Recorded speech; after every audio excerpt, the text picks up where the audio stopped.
Assalamualaikum warahmatullahi wabarakatuh. Innal hamdalillah nahmaduhu ta'ala wa nasta'inuhu wa nastaghfiruh wa na'udzu billahi min shururi anfusina wa min sayyiati a'malina. May yahdihillahu fala mudilla lahu wa may yudlil fala hadiya lahu. Asyhadu an la ilaha illallah wahdahu la syarika lahu wa asyhadu anna Muhammadan 'abduhu wa rasuluhu la nabiyya ba'dah. Salawatu Rabbi wa salamuhu ala nabiyyina Muhammadin wa ala alihi wa ashabihi wa man tabi'ahum bi ihsanin ila yaumiddin wa ba'd. Ma'asyiral muslimin ibadallah, kembali kita membaca Ushulul Thalasah karya dari Syekhul Islam Muhammad ibn Abdul Wahhab ibn Sulaimani At-Tamimi An-Najdi rahimahullah ta'ala. Dan kita masih mendalami kandungan apa yang disebutkan oleh beliau sebagai rukun Islam. Dan rukun Islam yang pertama serta kedua sudah kita pelajari bersama. Dan kita akan baca rukun yang ketiga, yaitu tentang az-zakah. Ma'asyiral muslimin ibadallah, sudah kita sebutkan pada beberapa pertemuan yang telah lalu tentang yang namanya zakat itu senantiasa digandengkan dengan sholat. Sehingga banyak dalil-dalil yang ada dalam Al-Quranul Karim itu mendekatkan antara sholat dan zakat. Sehingga dijadikan dalil dalam perkara ini di banyak tempat di dalam Al-Quranul Karim. Di antaranya ada apa yang kita dapatkan dalam surat Al-Bayyinah. Tatkala Allah berfirman,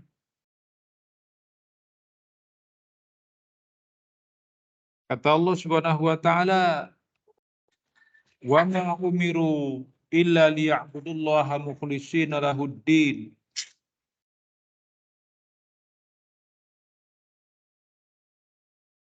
Wa ma umiru, tidaklah diperintahkan illa liya'budullah, kecuali untuk beribadah hanya kepada Allah, mukhlishina lahuddin. Dan ini maknanya adalah tentang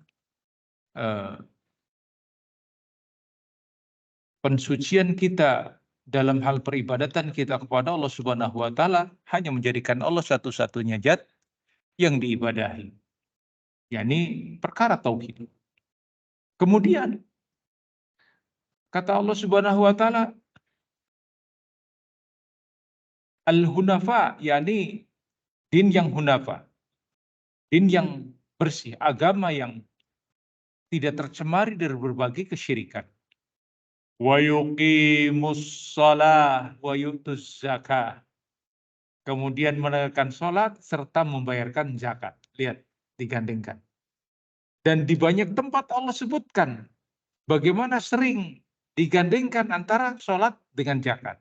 Untuk perkara sholat, walhamdulillah, kita sudah selesai membaca, mempelajarinya bersama dari risalah sholat yang ditulis oleh Syekh Al-Imam Al-Muhaddis Muhammad Nasruddin Al-Albani rahimahullah ta'ala. Maka kita akan baca masalah-masalah zakat. Ma'asyiral muslimin ibadallah, untuk urusan zakat kita dapati bagaimana Abu Bakar As-Siddiq radhiyallahu taala anhu tidak memisahkan antara orang-orang yang menegakkan sholat dan kemudian berupaya untuk meninggalkan zakat. Maka oleh beliau, orang-orang yang seperti itu diperang. Disebabkan karena keengganannya untuk membayar zakat. Disebutkan, waqad qala Abu Bakr As-Siddiq, sungguh telah berkata Abu Bakar As-Siddiq,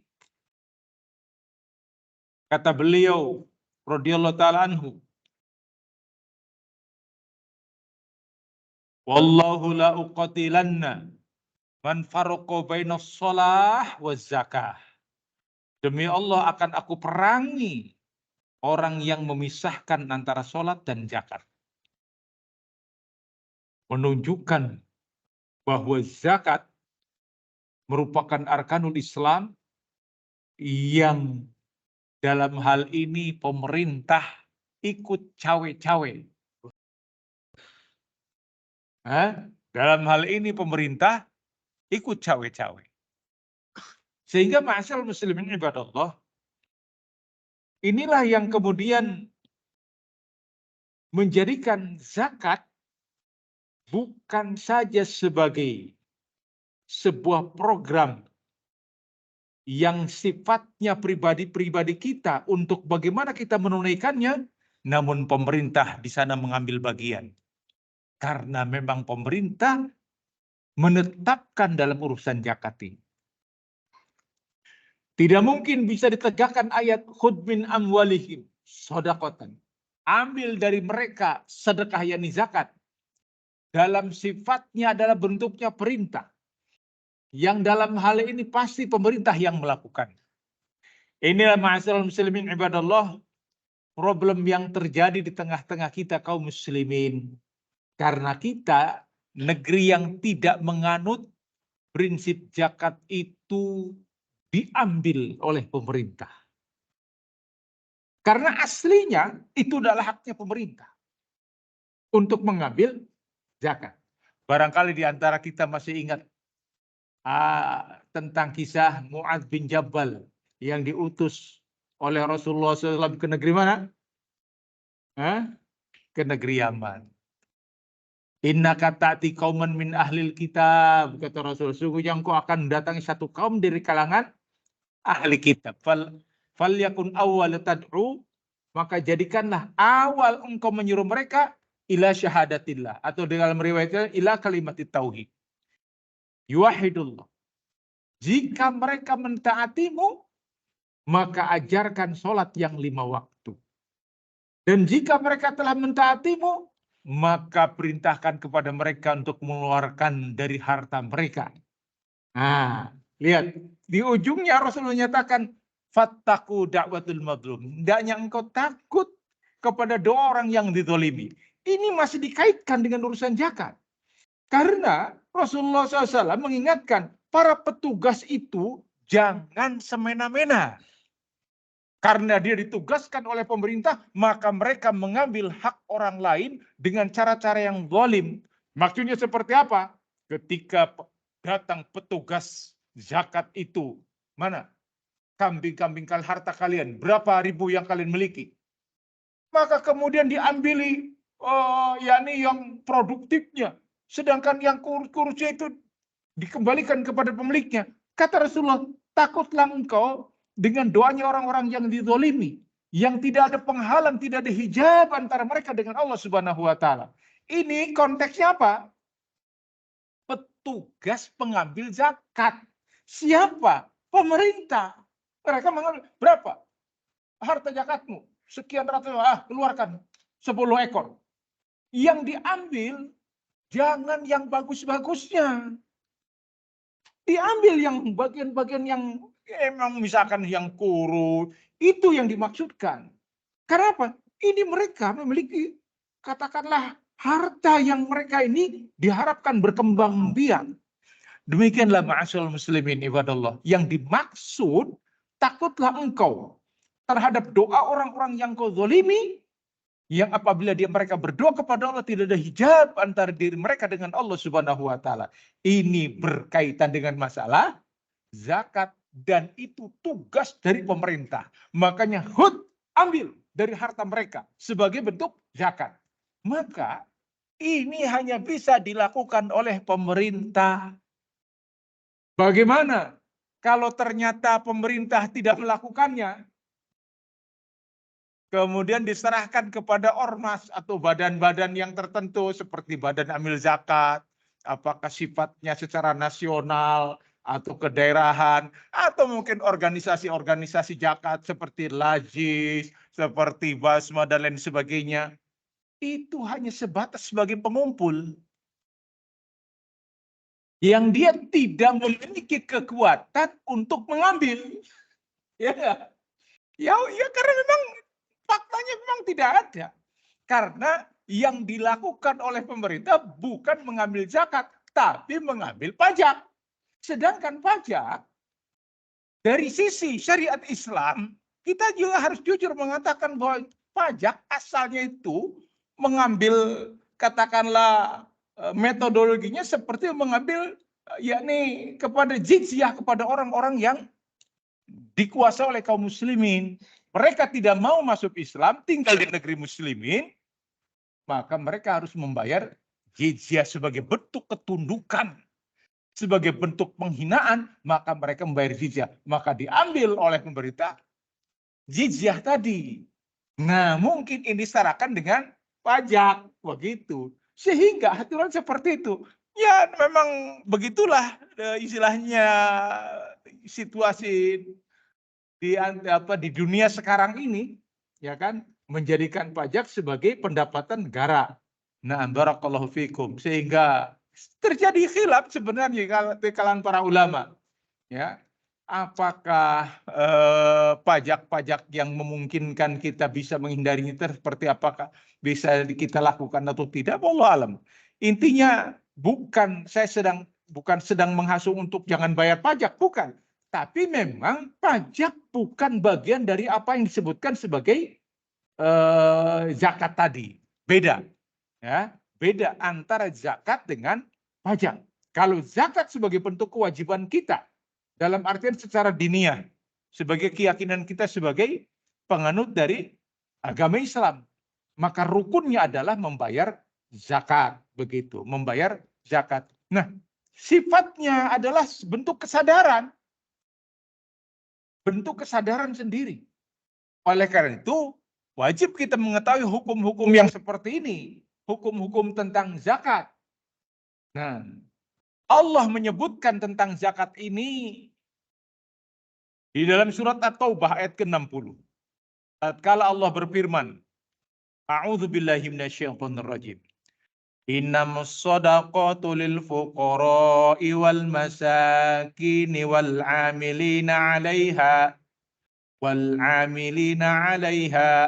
wal mu'allafati qulubuhum wa fir riqabi wal gharibin wa fi sabilillahi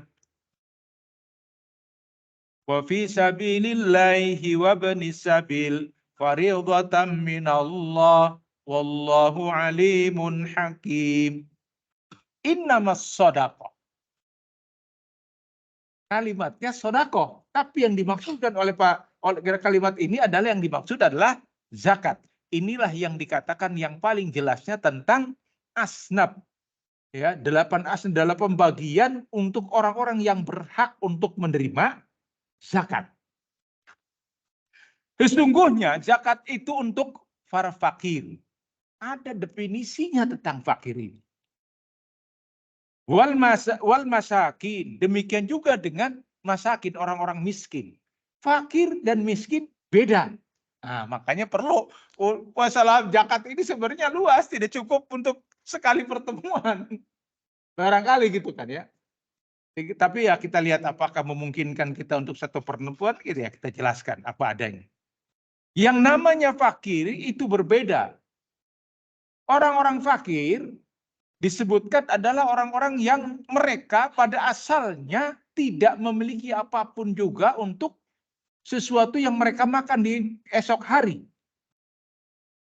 Demikian juga perkara orang miskin. Maka memang kita butuh definisi yang lebih luas tentang fuqara dan masakin. Hanya secara singkatnya, orang-orang fakir dan orang-orang miskin itu adalah orang-orang yang mereka la yas'alunan nasa ilhafa. Mereka tidak meminta maksa kepada manusia.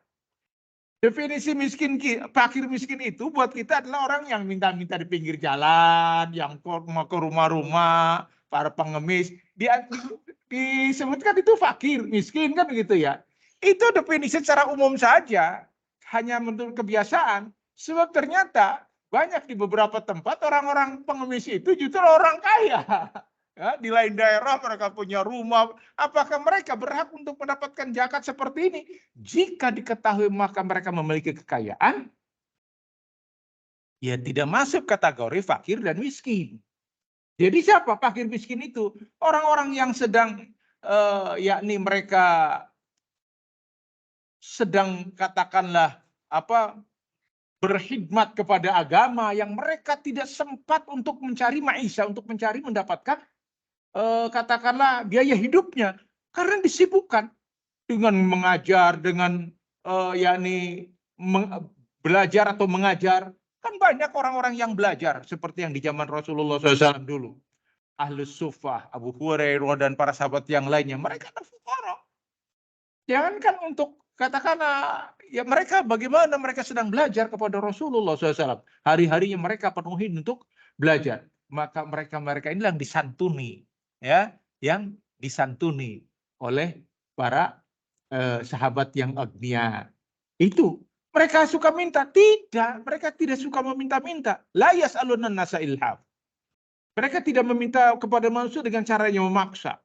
Sampai kemudian diikuti, wah, bu, begitu kan. Dan menampakkan yakni kurangnya mereka, menampakkan miskinnya mereka, atau bahkan dibuat mereka dengan uniform yang menunjukkan ini orang miskin, orang yang harus dikasihani. Maka orang-orang yang dikatakan fuqara dan masakan itu jauh dari sifat seperti itu. Jauh. Bahkan dalam ayat yang lain, kalian mengira bahwa mereka adalah orang-orang yang kaya. Kenapa? Tidak ditampakkan. Pakaiannya ya biasa, enggak dipakainya dikumul-kumulkan, ditambal-tambal, ya biasa saja. Sehingga anggapnya, orang ini mampu ya. Seperti itulah kebanyakan manusia berpendapat. Padahal mereka adalah para fuqara dan masakin. Berarti kita semuanya kaum muslimin perlu untuk membawas diri dan melihat kepada orang-orang seperti ini. Yang mereka adalah ifah, menjaga dirinya dari meminta. Mau minta, karena apa? Menjaga marwah dirinya. Nah, tidak dengan secara pribadi, memintanya apalagi dengan misalkan proposal. Kan banyak ya, apalagi menjelang Ramadan, proposal disebar ke sana kemari. Orang anggapnya mampu. Padahal Masya Allah, dia tidak punya apa-apa. Nah, ada kisah yang bagus dari sisi ini. Yang ditulis oleh Imam Al-Ajuri tentang Al-Ghuraba. Tentang bagaimana sifat Al-Ghuraba itu, sifatul Ghuraba. Ciri-cirinya dikisahkan tentang ada seseorang begini, bahkan disebutkan tentang ada anaknya khalifah. Anaknya khalifah itu kan punya banyak istrinya dan juga banyak, dan di antara anak-anaknya itu adalah seorang yang menuntut ilmu kepada para ulama. Ya, bukan di sini saya mengisahkannya, di lain kesempatan lah tentang bagus tentang riwayat seperti itu. Al-Imam Al-Juri rahimahullah menceritakannya dalam Al-Ghuraba. Kemudian ma'asal muslimin ibadallah. Wal amilin. Ini amilin. Mereka adalah orang yang memang hidupnya dicurahkan untuk mengurusi dan itu ditugaskan oleh negara. Maka mereka adalah amilin. Ya, bukan sekedar ambilin. Ngambil orang, tapi juga memang ambil, memang bekerja seperti itu. Dan profesional. Ketika mereka melakukan tindakan-tindakan yang tercela, maka Rasulullah SAW mengingatkan. Karena dulu ada seseorang yang ditugaskan itu, dia datang kepada Rasulullah, ini yang harta dari zakat yang dikeluarkan oleh manusia, dan ini bagianku, pemberian dari mereka. Kata Rasulullah, kalau kamu tinggal di rumahmu, apakah kamu akan dapat seperti itu? Tidak boleh. Karena memang amilnya sudah mendapatkan bagiannya. Jangan amilin kemudian membuat program baru untuk pengumpulan dana. Nggak bisa. Kalau memang amil yang ditugaskan oleh negara seperti itu. Hanya kan di negeri kita tidak ada aturan seperti itu. Ya, Al-Quran menyatakan ada, yaitu para amilin. Yang mereka digaji oleh negara. Bukan dari dana zakat, bukan. Negara memang punya anggaran, punya budget untuk membayari mereka. Seperti di negara-negara Middle East, seperti di Saudi, yang Baitul Malnya memang sudah berjalan. Ya kan, dari pemerintah yang menetapkan. Mereka digaji. Bukan dari, misalkan orang ada yang ngasih zakat, senilai misalkan 10 juta, ini untuk Enggak. Begitu. Sehingga tidak terkurangi dari zakat. Akan tetapi memang mereka mendapatkan bagian dari harta zakat itu sendiri. Mereka mendapatkan bagian dari harta zakat itu sendiri. Wallahu a'lam. Apakah yang seperti ini memang dikeluarkan dari anggaran zakat atau memang pemerintah punya anggaran sendiri? Kalau melihat dari sisi ayat, maka sesungguhnya amilin itu adalah mereka juga yang mendapatkan asnaf, termasuk dari 8 asnaf amilin. Wal mu'allafati qulubuhum. Orang-orang yang mu'allaf. Mu'allaf itu yang baru masuk Islam. Agar mereka merasa tenang dan nyaman, maka diberikan harta zakat kepada mereka. Para mu'allaf ini. Dan mu'allaf itu tidak terus-terusan mu'allaf. Sebab ada orang yang terus-terusan merasa jadi mu'allaf. Datang ke sana kemari, saya mu'allaf. Sudah 20 tahun Islamnya masih mu'allaf saja. Hah? Udah belasan tahun dia ke sana sini mualaf, terus saya mualaf. Ada, saya lihat sendiri. Saya bilang, Anda betah banget jadi mualaf. Karena itu tadi urusannya urusan cuan. Bisa datang ke sini minta, bisa datang ke sini. Ya sama aja 11-12 dengan para bangsa. Mualaf itu yakni ketika mereka masuk Islam, dia merasa dirangkul oleh kita kaum muslimin. Rasulullah SAW dulu memberikannya bukan 1-2 ekor kambing, ratusan ribuan ekor kambing kepada para mualaf itu. Bulan berikan dia 1.500 ekor kambing, 1.500, bayangkan di sini yang ada. Ya kita orang-orang yang ngangon kambing itu paling 5, 6, 10, banyak-banyaknya 20, ini 100 ribuan dikasihkan. Para mualaf agar mereka bahwa Islam itu enggak bakhil begitu. Ada, memang demikian. Agar mereka merasa tenang. Sebab kebanyakan mereka yang meninggalkan agama, ya, itu bukan karena urusan dunia. Ketika meninggalkan keyakinannya yang dulu, masuk Islam, itu rata-rata bukan karena dunia. Coba aja lihat. Oh, si Fulan masuk Islam, si Alan masuk Islam, Fulanah masuk Islam. Apakah karena urusan dunia? Enggak ada, karena di Islam enggak ada duit. Tapi beda dengan agama yang lain. Seorang muslim pindah kepada agama yang lain, ya urusannya lah, kalau tidak urusan cinta, urusan kecelakaan, urusannya duit, begitu. Karena akan mendapatkan sekian banyak ya harta.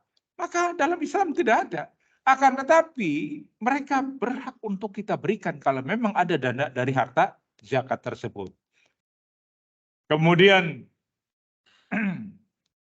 kepada orang-orang yang yakni gharib,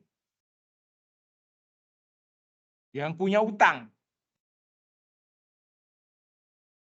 terlilit utang, sekian banyak utangnya, sampai kemudian nggak nongol-nongol ke masjid, kemana aja, malu mau keluar tagih, apalagi yang sekarang zaman pinjol.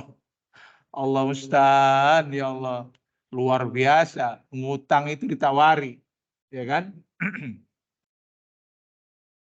Di sini ada ar-riqab. Riqab itu orang yang baru bebas dari perbudakan. Nah, itu juga berhak untuk mendapatkan harta. Dan di masa sekarang perbudakan sudah tidak ada kan. Karena tetap hal-hal yang seperti itu akan satu saat akan muncul. Orang-orang yang berutang. Kemudian wa fi sabilillah, orang yang sedang dalam perjalanan. Fi sabilillah, orang yang sedang di jalan Allah Subhanahu wa taala. Maknanya apa? Apakah itu termasuk orang yang sedang berjihad fisabilillah? Ya. Pemerintah mengumumkan terjadi konfrontasi antara Indonesia ya dengan negara mana, kemudian para kaum muslimin terhasung untuk berangkat jihad fisabilillah dengan pemerintah ya, bukan dengan ormas. Kalau enggak dengan ormas enggak ada tuh jihad. Ya, bukan dengan ormas tapi oleh pemerintah karena jihad ma'al imam. Jihad itu bersama imam dengan para pemimpin negara ini. Baron kana au fajir. Apakah pemimpin itu adalah pemimpin yang baik atau pemimpin yang jelek? Adapun ormas yang meresolusikan jihad ke Palestina, siapa? Ini ormas bilang nggak ada itu, nggak laku, bukan jihad.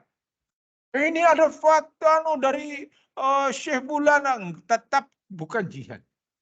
Harus dengan pemerintah begitu. Nah, barakallahu fikum. Kecuali pemerintahnya nggak ngurus apa, ya kan? Wes kamu mau jihad tapi mengizinkan. Lain kalau bedanya kalau mengizinkan. Kalau tidak mengizinkan maka bukan termasuk jihad fisabilillah. Termasuk jihad juga adalah ketika menegakkan dakwah tauhid, dakwah sunnah. Sehingga para ulama istiqomah untuk menyerukan kepada sunnah itu di zaman sekarang ini, sebagaimana disebutkan oleh para ulama dulu, itu adalah bagian dari jihad fisabilillah. Masuk jihad. Maka mereka-mereka yang sedang mencari ilmu, yang mereka tidak mampu untuk membiayainya, maka ditopang oleh para agniya, dikeluarkan dari dana zakatnya. Kamu sedang belajar di mana? Saya sedang belajar, tapi dalam keadaan kerepotan saya nggak bisa berangkat ke sana, dan di sana pun saya dalam keadaan lemah. Berapa biaya yang kamu butuhkan? Sekian juta. Dari zakat saya keluarkan. Dari harta zakat. Boleh? Boleh. Karena dia sedang fisabilillah. Nah, itu. Dan nggak usah pakai terlalu banyak birokrasi. Apa? Kalau kita tahu memang orangnya tahu, nampak seperti itu. Gua harus nanti saya cek dulu ke rumah kamu, dicek dulu. Wah, birokrasinya berbelit-belit itu ini. Ya malu karena yang melakukannya ada ormas. Ya, kalau negara betul. Tapi kalau ada pribadi kita tahu ini, masya Allah itu anak memang membutuhkan, tahu orang tuanya, sudah. Itu jauh lebih baik kita keluarkan kepada mereka langsung sebagai zakat dalam hal perkara fisabilillah. Wabni sabil, orang yang sedang yakni melakukan perjalanan, bisa jadi kan kalau di beberapa negara seperti di Yaman atau di Saudi itu ada rumah singgah istilahnya. Rumah singgah untuk siapa? Yaitu untuk orang yang mau masuk hotel nggak ada biaya, bayar. Ada yang masuk rumah singgah di sana. Oh, dari mana kamu? Dari Cirebon. Berapa lama? Ya 3 hari. Ya tanggung 3 hari. Nggak lebih dari 3 hari. Jangan ngendon sampai setengah bulan di situ. Nggak boleh. 3 hari. Ya sudah. Hari pertama, hari kedua, hari ketiga dipanggil. Dan dapat. Banyak yang lain yang masuk ke rumah singgah ini. Contohnya begitu. Bisa. Sehingga mereka masuk ke rumah-rumah tersebut untuk, dan ada tuannya sebagai tamu. Nah, dia dari mana biayanya? Nah, itu tadi. Diambil dari yang 8 asnaf inilah di mana dikeluarkan zakat. Begitu. Dikeluarkan zakat. Lantas mana masjid? Kok nggak ada masjid? Boleh tidak zakat untuk masjid?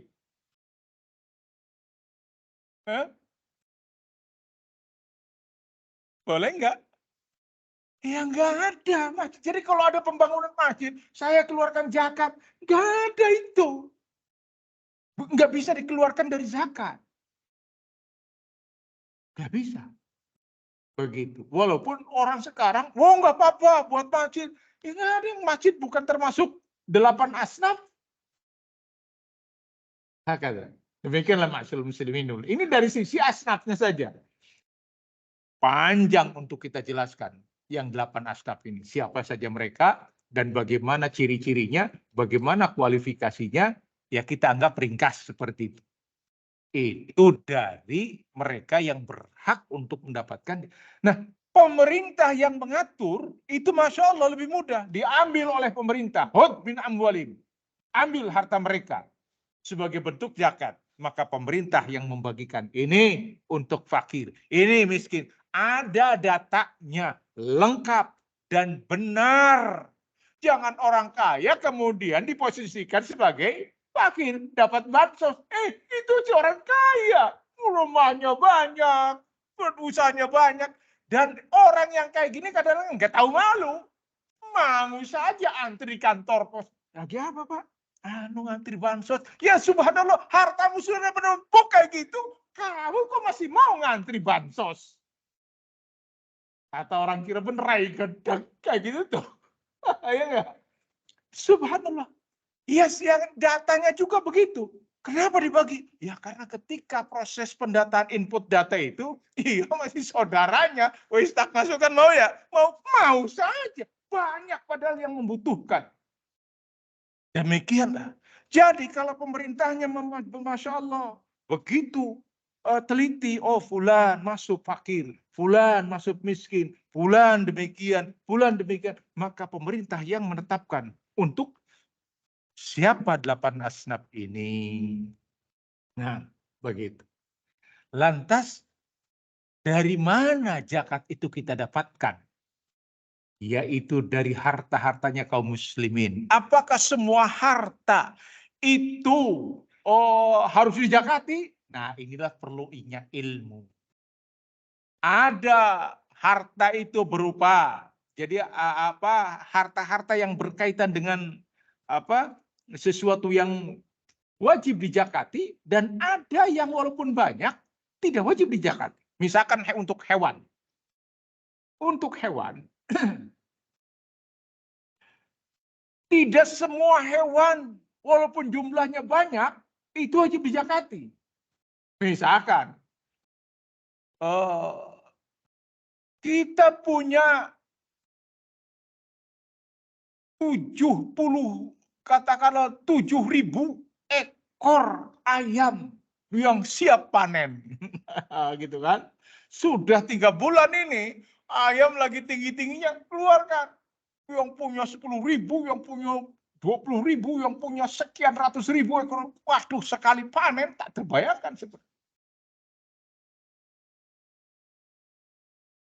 Apakah wajib zakat? Nggak ada hitungannya ayam. Yang ada kambing. Kambingnya cuma 100, yang lain itu ribuan. Iya, ayam ribuan. Yang ini yang keluarkan zakat. Tapi tetap ada haulnya, ada waktunya. Ya, ada haulnya dan ada nisabnya. Nisab itu adalah yakni jumlah yang di mana maksimal dia harus mengeluarkan zakat.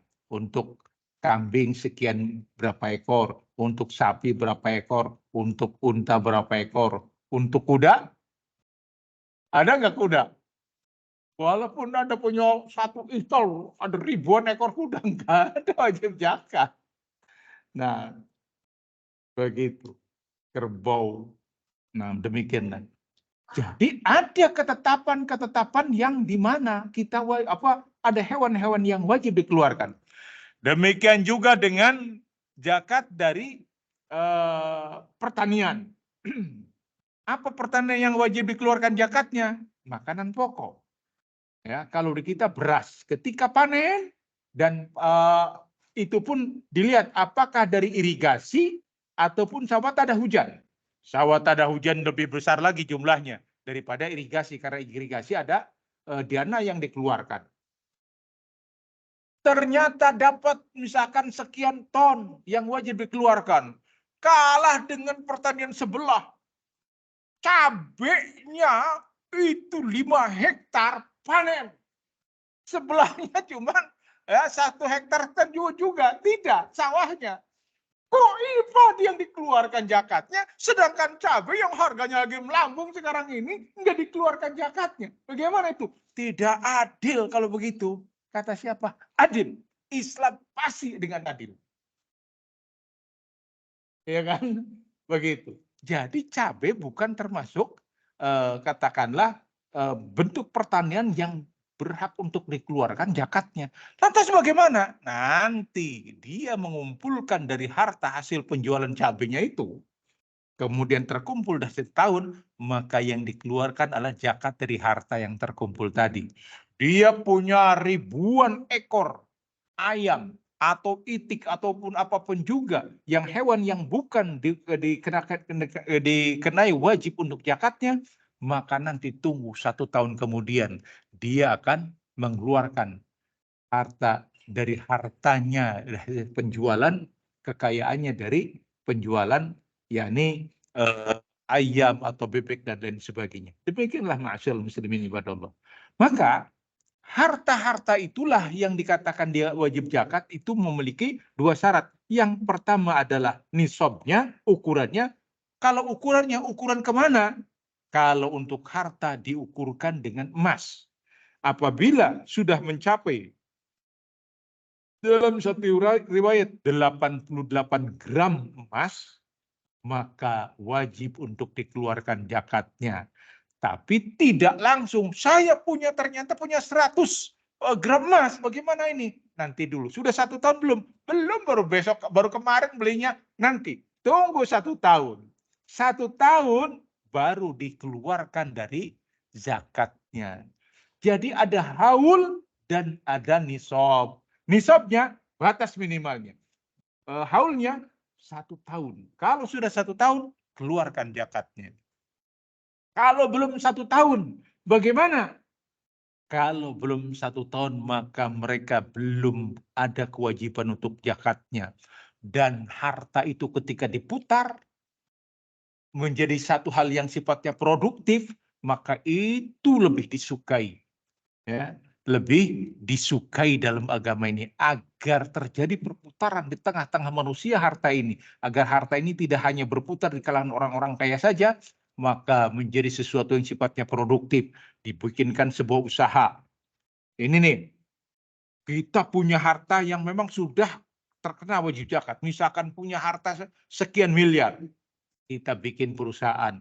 Usaha itu orang-orang kemudian mereka bisa produktif. Itu jauh lebih baik daripada harta itu disimpan dan kemudian 1 tahun kemudian dikeluarkan zakatnya. Berarti harta ini tidak produktif. Maka wajib untuk dikeluarkan zakatnya. Tapi kalau produktif, belum 1 tahun sudah habis. Loh, kok habis kemana? Untuk bangun ini, untuk ini usaha ini. Sampai kemudian manusia banyak mengambil faedah di situ. Ya, ada dibuka lapangan kerja. Kalau sudah banyak lapangan kerja, ada warung-warung di sekitarnya. Kalau ada warung-warung di sekitarnya, ada orang yang produksi. Jadi hidup. Ini yang dikehendaki dari harta tersebut. Agar tidak berputar bainal agniya minkum. Bukan hanya sekedar di antara orang-orang kaya, di antara kalian saja harta itu. Tapi produktif di tengah-tengah manusia. Itu yang dikehendaki. Maka ma'asyiral muslimin ibadallah, itulah dari zakat. Selama tidak ada ketetapan haulnya, sampai kapanpun mereka belum sampai mencapai haul, maka belum ada kewajiban zakat. Nah, orang-orang tua kita dulu kalau mengeluarkan zakat itu di bulan apa? Bulan Ramadan. Masya Allah. Orang tua kita itu Masya Allah. Kenapa di bulan Ramadan? Agar pahalanya berlipat-lipat. Ya, pahalanya berlipat-lipat. Sudah dia keluarkan harta dari zakatnya memiliki nilai. Ya kan? Artinya dia yakni mendapatkan pahala. Dikeluarkannya di bulan Ramadan yang setiap amal itu berlipat-lipat, maka yakni berlipat, berlipat dan berlipat. Itulah orang tua kita dulu. Maka mereka menunggu bulan Ramadan. Nah, kalau kita pengen mudah seperti bulan Ramadan, keluarkan zakat. Dihitung. Begitu. Dihitung kepada mereka yang memang memiliki keahlian di bidangnya. Minta dihitungkan. Tolong dihitungkan. Oh, Bapak keluarkan 2,5%. 2,5% tidak besar. Tapi kalau hartanya ada 1 triliun, ya besar juga. Ini yang kadang-kala orang eman-eman. mengeluarkan 300 juta. Ya Allah. Ya mulai bisik-bisikan dari syaitan. Ya, bisikan dari syaitan. Berupaya untuk tidak mengeluarkan zakat. Ada satu kitab yang dikatakan Al-Khida, jadi akal-akalan. Akal-akalan. Dan disebutkan oleh Al-Imam Ibnu Qayyim rahimahullah dalam Ighasatul Lahfan itu. Agar orang tidak mengeluarkan zakat, ini harta sudah 11 bulan nih. 12 bulan dia belanjakan semuanya. Dibelanjakan, disisihkan sampai pada jumlah yang tidak wajib zakat. Ada yang kayak gitu. Boleh tidak? Selama untuk produktivitas silahkan. Tapi kalau untuk akal-akalan, ya dengan cara pencucian uang, rekening bulan nanti, ini yang sudah wajib, nih sudah terkumpul ini, sudah wajib zakat setengah bulan lagi, maka dia keluarkan, ditransfer, sehingga di rekeningnya nggak ada, buktinya nggak ada ini, cuman ada 3 juta misalkan. Bagaimana? Apakah wajib zakat? Tidak ada wajib zakat. Tapi uangnya sudah ditransferkan. Ini akal-akalan namanya. Secara hukum, memang betul tidak terkena wajib zakat. Tidak terkena. Tapi dengan cara akal-akalan tersebut, dia telah melakukan sebuah dosa. Kalau mau, ya sebagaimana tadi kita sebutkan, usahakan untuk perkara yang produktif. Bikin itu, bikin ini, bikin perusahaan, bikin yang sifatnya manusia bisa mengambil faedah. Bikin peternakan ayam petelur, ini ayam pedaging, ada kambing dan ini sebagainya. Sehingga orang banyak bekerja di situ. Ada yang nyabit rumput, ada yang ngopeni kambingnya, ngopeni ayamnya. Sehingga orang bekerja. Yang seperti itulah ma'asyarul muslimin ibadallah yang dikehendaki dari agama ini. Ya, agar produktif, agar orang tidak ada lagi kemiskinan di situ. Ya, zakat sifatnya hanya sebentar. Nah, dan demikianlah ma'asyarul muslimin ibadallah, perkara-perkara yang seperti itu banyak terjadi di tengah-tengah kaum muslimin. Maka lihatlah apa yang telah dilakukan oleh orang-orang terdahulu dari kalangan para penguasa ketika didapati hujan di satu negeri. Maka kata penguasa tersebut, wahai hujan silahkan turun kalian. Kemudian di tempat tersebut, yakni terjadi subur dan ada tanaman, kemudian datang waktunya panen, kita ambil dari harta zakat mereka, kita berikan ke negeri yang hujannya tidak turun di sana. Dalam rangka penyeimbangan, ya, karena zakat itu tujuannya adalah untuk menyeimbangkan antara orang-orang yang kaya dan yang miskin. Sehingga orang yang miskin tersantuni, orang-orang yang kaya dalam kondisi mereka mendapatkan anugerah dari Allah Subhanahu wa taala dengan kekayaannya. Adanya orang kaya itu karena ada orang miskin. Kalau nggak ada orang miskin, nggak ada orang kaya. Kan begitu. Nah, apakah bisa orang kaya semuanya? Pernah terjadi. Sebagaimana diriwayatkan oleh para ulama, di mana orang sudah tidak mau lagi menerima harta zakat. Tidak mau menerima lagi harta zakat. Ini ada zakat, oh udah cukup. Ya. Ini enggak cukup, kamu buat yang lain saja. Enggak ada. Subhanallah. Pernah kejadian itu. Allah alam, apakah pada masa pemerintahan Umar bin Abdul Aziz atau pada masa Umar bin Khattab. Bahkan pada Umar bin Khattab dulu disebutkan begitu. Harta rampasan perang itu sampai orang nggak bisa lagi ngangkat. Ya. Ghanimah itu saking banyaknya dalam perang Qadisiyah, ya, itu orang sudah nggak mampu lagi ngangkat. Nggak cukup, udah di pundak yang nggak kuat. Sampai seperti itu. Ini menunjukkan bahwa Islam dengan syariatnya yang ada, dengan ketetapannya itu, ternyata pernah mengalami masa-masa emas di mana tidak lagi kaum orang-orang yang miskin, di mana negeri itu terasa aman, sehingga disebutkan ketika ada seorang wanita dari Yaman menuju Syam, berjalan sendiri pun dalam keadaan aman, tidak ada yang mengganggu. Ini menunjukkan bahwa memang demikianlah, dan itu cita-cita kita semuanya untuk terwujudnya masyarakat yang aman, masyarakat yang sejahtera. Maka ma'asyiral muslimin ibadallah, kalau kita melihat sejarah, itu adalah bukan mimpi, tapi pernah terjadi.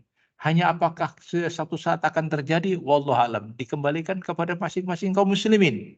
Kalau kaum musliminnya berpegang teguh dengan apa yang diajarkan oleh Allah melalui lisan Rasulnya, maka satu saat nanti akan terwujud dengan cara-cara yang kita tidak tahu seperti apa. Sebab syaratnya adalah tu'minna billah, ya, beriman kepada Allah, wala tusyriku bihi syai'a, dan tidak menyekutukan Allah dengan sesuatu apapun. Maka ketika ahli tauhid tegak di masing-masing tempat di negeri ini, benar-benar menegakkan tauhidnya, maka janji Allah itu pasti akan datang. Ya, wa'adallahu alladhina amanu wa 'amilus shalihat.